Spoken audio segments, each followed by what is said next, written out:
है, हमारा चिंतन घसीट जाता है। यही बंधन है। बंधन क्या है?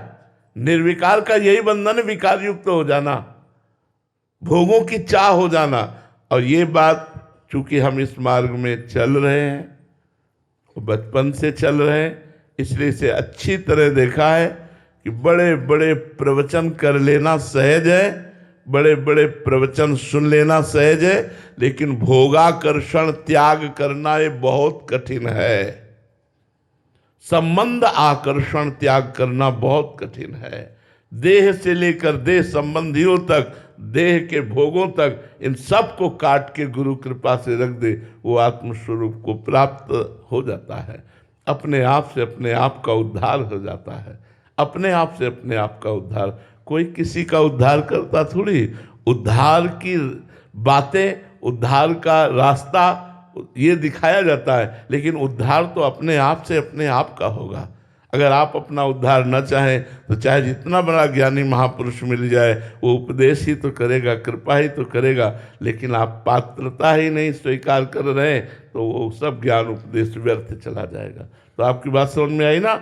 आत्मा पूर्ण है, उसे कोई जरूरत नहीं है न वस्तु की, न व्यक्ति की, न स्थान की, न भोग की। वो स्वयं आनंद स्वरूप है, पर स्वयं के स्वरूप को भूलकर भोगों में आकर्षण। देखो, पहले मन भोगों का सुख हमारे सामने पेश करता है, हम बार बार मना करते हैं, फिर वो हमको जलाता है, फिर हमें विवश करके भोग भोगाता है, फिर जलाता है कि क्यों भोगा। क्या तमाशा है, मतलब क्या तमाशा है। पहले भोग की कामना जलाती है, फिर भोग का पश्चाताप जलाता है, फिर भोग की तृष्णा जलाती है कि और भोगे। क्या गजब की माया है। बार बार समझा रहे हैं दिमाग को, बार बार समझा रहे हैं मन को कि यार होश में, पर फिर वही अनंत जन्म बीते जा रहे हैं। ऐसा करते करते हरि जो मेरो मन हठ न तजय। हे हरि, ये मेरा मन बड़ा हठीला है, हठ नहीं तज रहा। और हमने मन में ममता कर ली, मन में आसक्ति कर ली, जो मन चाहे वही करना है। आज मन कहता है ये खाऊंगा, वही खाऊंगा। आज कहता है ये देखूंगा, वही देखूंगा। आज कहता है ये भोगूंगा, वही भोगूंगा। भोगने को मिल गया तो हर्ष, भोगने को ना मिला तो शोक। वो द्वंद्वों में फंसा रहता है, और स्वरूप द्वंद्वातीत है। तो द्वंद्वातीत होना कौन चाहता है? सबसे बड़ी समस्या यह है कि मोक्ष चाहता कौन है? सब भोग चाहते हैं, सब पद चाहते हैं, मान प्रतिष्ठा चाहते हैं, संसार में यश कीर्ति चाहते हैं। कौन चाहता है मोक्ष प्राप्त करना? कोई बिरला शास्त्रों साधकों में, करोड़ों में कोई बिरला भगवत मार्ग में चलता है। उन चलने वालों में, शास्त्रों में कोई एक ऐसा होता है जो मोक्ष पथगामी होता है। नहीं तो मोक्ष पथ के साधन करते हुए वो भोग ही चाहता है, भोग की आस के पास में वो बंधा रहता है। ये आप देख लो, अंतःकरण में देख लो, तर्क करने की जरूरत नहीं है।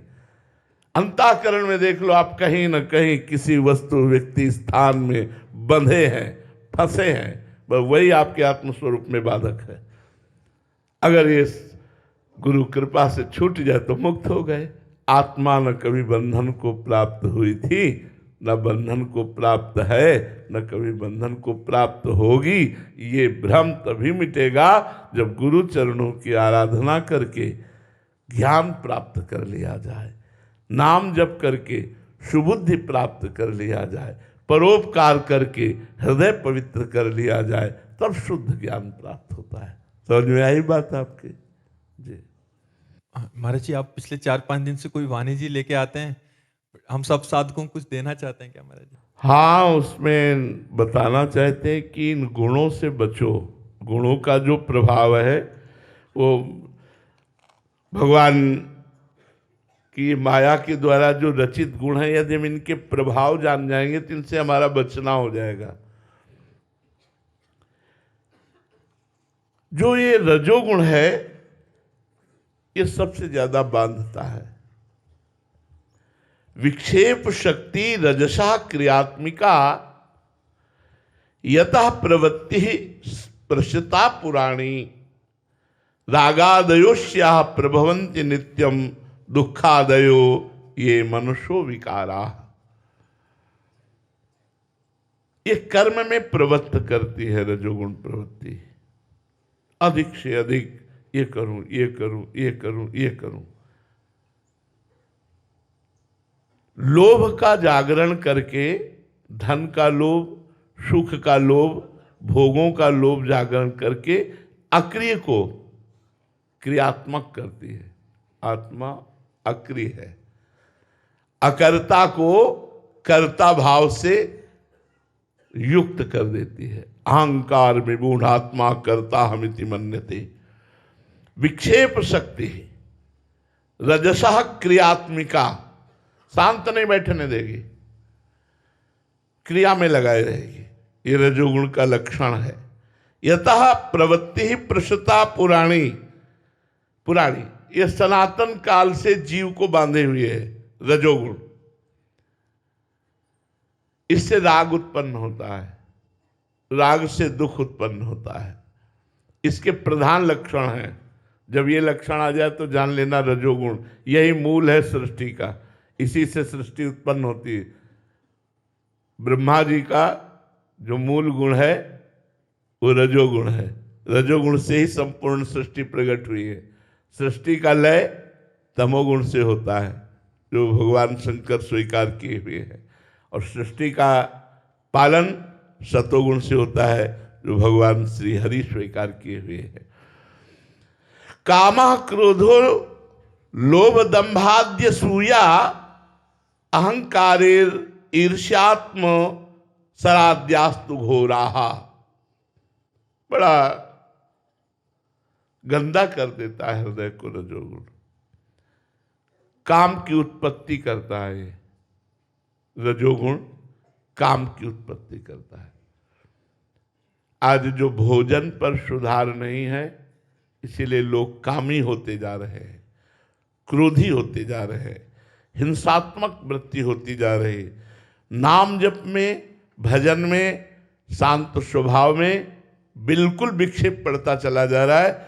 जरा सा धक्का लग जाए, सामने वाले को गाली दे दे, चाहे वो महात्मा क्यों न हो। क्यों? क्योंकि उनके अंदर क्रोध आवेश। भोजन, ये जो आप बाजार की वस्तुएं पाते हैं बनी हुई, इनमें रजोगुण तमोगुण ही है, सतोगुण कहीं नहीं मिलेगा, चाहे जो आप खरीद लें। क्योंकि बनाने वाला, उसका विचार, उसकी पद्धति, उसकी पवित्रता, ये सब भोजन पर प्रभाव डालती है।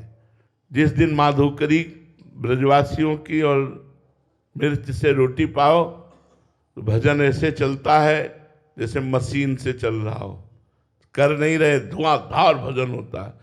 और जिस दिन भंडारे का गुलाब जामुन और कचौड़ी पूड़ी और दबा के पाओ तो बस डकारे लेते रहो, भजन नहीं होता। ये भोजन का बहुत बड़ा प्रभाव है प्रभु। रजोगुण भोजन से बचिए नहीं, आपके अंदर काम पैदा करके कामी बना देगा। काम से क्रोध का प्रादुर्भाव होता है। कामा क्रोधो लोभ दंभादसूया, घोर नरक पहुंचाने वाले रजोगुण के लक्षण है। त्रिविधम नरकस्येदम द्वारम नाशम आत्मना कामा क्रोधा तथा लोभा तस्मा दैत्यम त्यजेत। भगवान श्री कृष्णचंद्र जी कह रहे 3 नरक के द्वार हैं, काम क्रोध और लोभ। गोस्वामी जी ने एक और जोड़ दिया, मद।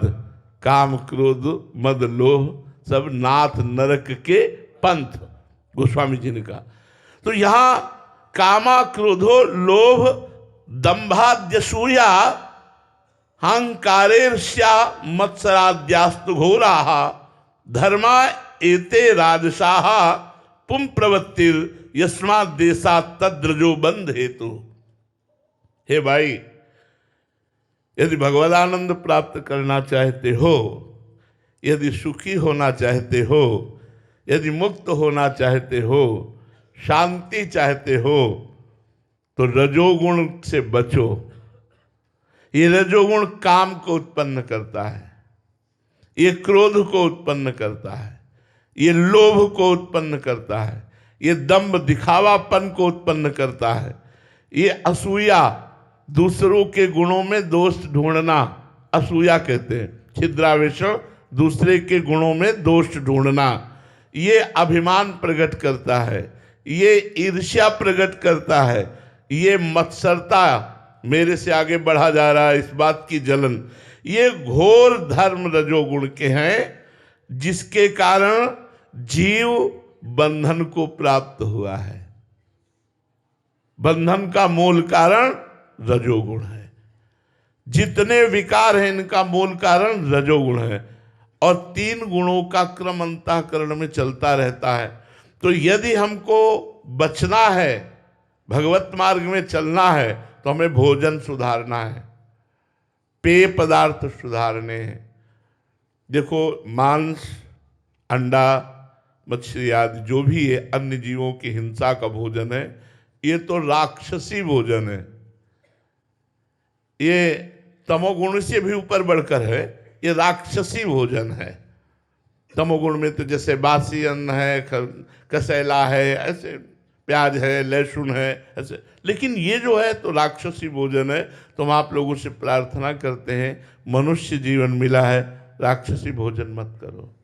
आपको लगता है हम बलवान हो जाएंगे, शरीर स्वस्थ रहेगा, आप ऐसे भ्रम में मत रहिए, बड़ी आपके शरीर की दुर्दशा होगी।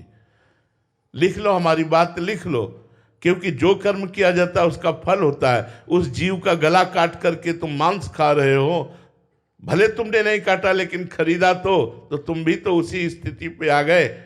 तुम दूसरों को भून करके खा रहे हो, तुम उस अंडे को खा रहे हो जिसमें जीवात्मा पल रही है, तुम्हारी दुर्गति हो जाएगी। अगर तुम दाल रोटी पाओगे, सब्जी पाओगे, फल पाओगे, सात्विक भाव से रहोगे और संयम नियम से रहोगे, तुम में बल रहेगा। यार, ये दूसरे जीवों का मांस खा करके या अंडा खा करके तुम बलवान बन सकते हो? कैसी बात करते हो? बिल्कुल नहीं। हमारी प्रार्थना है, अपने जन्म को संभालो, राक्षसी भोजन करके दुर्गति को प्राप्त न हो। दूसरी बात, अब आओ रजोगुणी भोजन में।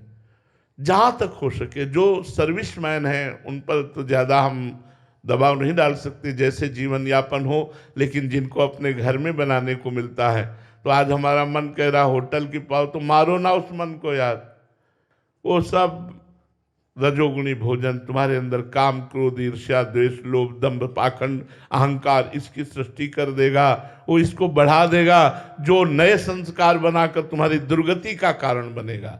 तो रजोगुण से काम, क्रोध, लोभ, दंभ, असूया, अभिमान, ईर्ष्या, मत्सर, ये दोष प्रकट होते हैं। अब इसका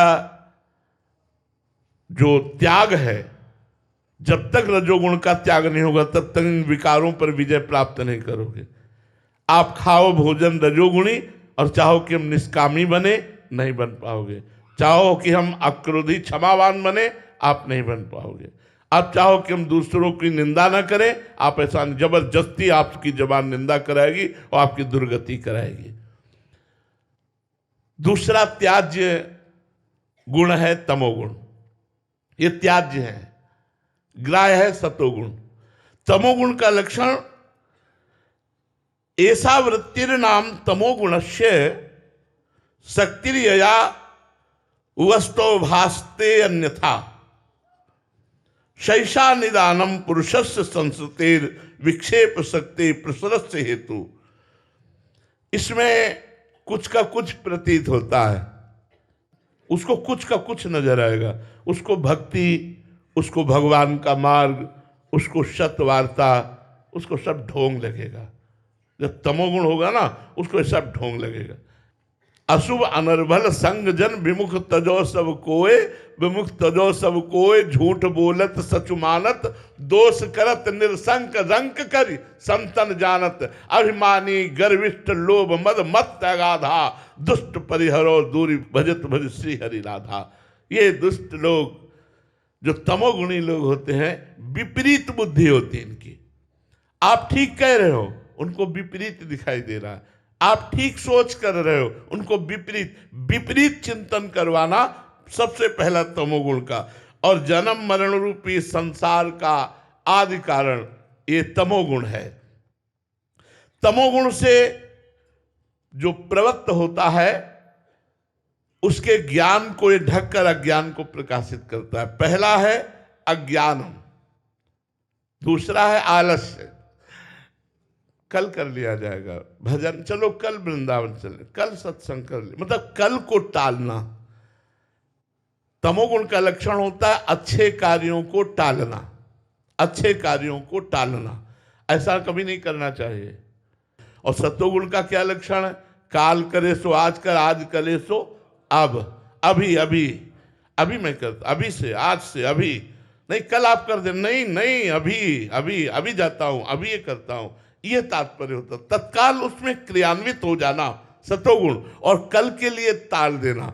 भजन कार्य को, सत्कार्य को, भगवत कार्य को, तीर्थयाटन को आगे के लिए टाल देना और गलत कार्यों के लिए तत्पर हो जाना। प्रमाद स्थिति का मतलब होता है जो नहीं करना चाहिए वो करने में तत्पर हो जाना, और जो करना चाहिए उसे आगे के लिए टाल देना। तो आलस्य, अज्ञान, जड़ता, ये जो हम चर्चा कर रहे हैं बिल्कुल समझ में नहीं आएगी तमोगुणी पुरुष की। और बहुत नींद लेना। ऐसे ऐसे लोग हैं जो 10-10 बजे तक सोते हैं, 11-11 बजे तक सोते हैं और अपने को धनी मानी मानते हैं, अपने को मानते हैं मैं बहुत ऐश्वर्यवान हूं, बहुत सुखी हूं, 10 बजे तक सोता हूं तो तुम्हारे पुण्य चल रहे हैं। जिस दिन पुण्य नष्ट हो जाएंगे ना उस दिन भागे घूमोगे, तुम्हारे धनी मानी का सब होश खराब हो जाएगा। ये कर्म बड़ा प्रचंड है, वो दंड देने के लिए तैयार है। अरे ब्रह्म मुहूर्त में उठो और भगवान की आराधना करो। मनुष्य जीवन मिला है, 4 घंटे, 5 घंटे, 24 घंटे में कभी भी शयन कर लो, हम इस बात के लिए छूट देते हैं। लेकिन ब्रह्म मुहूर्त में, संध्या काल में शयन मत करो। संध्या काल में भगवान की आराधना में लो। अगर कहीं सर्विस में हो तो भी 5 मिनट के लिए, जब भगवान सूर्यास्ताचल को जा रहे तो भगवान का स्मरण करते हुए अपनी सर्विस में तैनात रहो। वो संध्या काल, उस समय का किया हुआ स्मरण आपकी आयु को बढ़ाएगा, आपकी लक्ष्मी को बढ़ाएगा, आपको शांति प्रदान करेगा। आज प्रातःकालीन ब्रह्म मुहूर्त में ही लोग सोते हैं, पूरी रात विलासिता में व्यतीत करते, संसारिकता में, और 2 बजे से सो गए और 8, 10, 11, 12 बजे तक। क्या व्यर्थ जिंदगी, क्या व्यर्थ और इसी पर लोग अपने को वीआईपी समझ रहे हैं। एक चीटा राजस्व यज्ञ में एक दाने को 3 टांग थी, एक टांग टूटी थी, बड़ी मुसीबत से ले जा रहा था। अर्जुन जी की दृष्टि पड़ी, अर्जुन जी ने कहा प्रभु इस चीटे पर भी कभी कृपा करो, ये देखो कितने कष्ट से दाना है। बोले 14 बार इंद्र बन चुका है, 14 बार इंद्र बना हुआ चीटा बना एक दाना घसीट रहा है। महाराज नहुस इंद्र पद से डायरेक्ट अजगर की योनि को प्राप्त हुए। तुम कर लो मनमानी, धनी बन के मुर्गा भैंसा जो खा रहे हो, नरक जाओगे और जलोगे, दुर्गति होगी। ये तमोगुण, ये तमोगुण विपरीत बुद्धि को लाता है और विपरीत बुद्धि से नरकगामी बनाता है। मूढ़ता, आलस्य, प्रमाद, जड़ता, निद्रा, ये तमोगुण के लक्षण है। जिसके अंदर तमोगुण रहेगा वो सत्कार्य नहीं कर सकता। तो रजोगुण, तमोगुण, इन दोनों का त्याग करो। बासी भोजन, गर्मा गर्म भोजन, बहुत तीखा भोजन, ये सब त्याग करो। तो प्याज, लहसुन, ये सब तमोगुण प्रकट करता है। अब जो अपने काम की बात है सतोगुण, इसको स्वीकार करो। कांटे से कांटा निकाल दिया जाता है जैसे, तो सतोगुण से रजोगुण, तमोगुण का त्याग करके, भगवत आराधना करके सतोगुण का भी त्याग करके गुणातीत हुआ जा सकता है। सत्वम विशुद्धम जलवत तथापि ताभ्याम मिलित्वा शरणाय कल्पते यत्रात्म बिंबः प्रतिबिंबतः सन प्रकाश यर्त्यर्क इवाखिलम जडम। जब सत्वगुण होता है तो हृदय जल के समान निर्मल शांत एकदम होता है। सत्वगुण में एकदम शांत मन होता है। अगर कहीं रजोगुण से मिल जाए तो कभी शांति कभी भोग इच्छा, कभी शांति कभी भोग इच्छा। लेकिन अगर रजोगुण और तमोगुण रहित सतोगुण है तो उसमें अमानित्व आएगा, मान रहित हो जाना। मान अच्छा नहीं रहेगा, मान ये देहाभिमान को पुष्ट करता है, इसलिए मान अच्छा नहीं लगेगा। और उसके अंदर ब्रह्मचर्य, सत्य, झूठ ना बोलना, दूसरों का उपकार करना, ये सत्वगुण के लक्षण उसके अंदर आने लगते हैं। नियमों से चलना और प्रबल श्रद्धा, संतों में, भगवान में, भक्तों में श्रद्धा, भगवान में विशुद्ध भक्ति, मैं संसार से मुक्त हो जाऊं ऐसी मुमुक्षुता, संपूर्ण दैवी संपदा जो दुर्लभ वस्तु है, संपूर्ण दैवी संपदा, असत का त्याग, ये सत्वगुण से। और त्रिगुणातीत, जब सत्वगुण का भी लय हो जाता है, जिसे शुद्ध भगवत स्वरूप कहते हैं, अखंड प्रसन्नता, विशुद्ध सत्वस्य गुणा प्रसादा स्वात्मानुभूति परमा प्रशांति। आहा, ये बड़ी दुर्लभ बात है। सतोगुण ही दुर्लभ है, रजोगुण तमोगुण में विचरण करते रहते। यदि सतोगुण आ जाए और सतोगुण की साधना बन जाए तो गुणातीत हो जाए, क्योंकि उसके ऊपर जब गुणातीत हो जाता है, विशुद्ध भाव विराजमान रहता है, तो उस समय के लक्षण क्या होते? बोले विशुद्ध सत्वस्य गुणा प्रसादा, अखंड प्रसन्नता। यही तो हम चाहते हैं कि हर समय खुश रहे। देखो, विशुद्ध में जब त्रिगुणातीत होता है, उसमें प्रसन्नता, आत्मस्वरूप का बोध, आत्मस्वरूप का बोध, परम शांति, पूर्ण तृप्ति, अत्यंतिक आनंद, परमात्मा में स्थिति, यह है त्रिगुणातीत पुरुष के लक्षण। तो हमें चाहिए कि ये जो बोतलों में पेय पदार्थ है, ये जो बाजारों का भोज्य पदार्थ है, अगर आप बचने की कोशिश करें तो आपका सत्वगुण सुरक्षित रहेगा। सत्वगुण सुरक्षित रहेगा तो आप शांति और आनंद की तरफ बढ़ सकते हैं। आप चाहते शांति और आनंद है और आप बाजारू भोगों की वस्तुएं पाएंगे तो ये गुण आपको पीस डालेंगे, बिना मतलब आपको जलाएंगे, बिना मतलब आपसे ऐसे कर्म कराएंगे जिनसे आपकी दुर्गति होगी। इसलिए सत्वगुण को ग्राह्य और रजोगुण तमोगुण को त्याज्य माना गया है। तो तामसिक भोजन, राजसिक भोजन का त्याग करो, जिससे सत्वगुण हमारे अंदर बढ़े और सत्वगुण हमें भजन में लगाए और भजन भगवत प्राप्ति कराए। जी। प्रीतेश त्रिवेदी जी, लंदन से। राधे राधे महाराज जी। महाराज जी, मैं जीवन में आध्यात्मिक मार्ग में आगे बढ़ने के लिए प्रयासरत हूँ, किंतु बैलेंस समझ नहीं आ रहा महाराज जी बनाना। कार्य क्षेत्र में मन लगाता हूँ तो परिवार की जिम्मेदारी पिछड़ जाती है। कभी कभी लगता है कि प्रभु को भूल गया हूँ। मतलब महाराज जी, इन सब में इतना ज्यादा नहीं, इसमें परेशानी क्या है? परेशानी क्या है? आपने विभाग कर लिए। देखो, आपकी परेशानी का जो कारण है वो विभाग है। एक कार्य क्षेत्र का विभाग, एक परिवार के प्यार का विभाग, एक अध्यात्म का विभाग। इसलिए आप परेशान हो गए।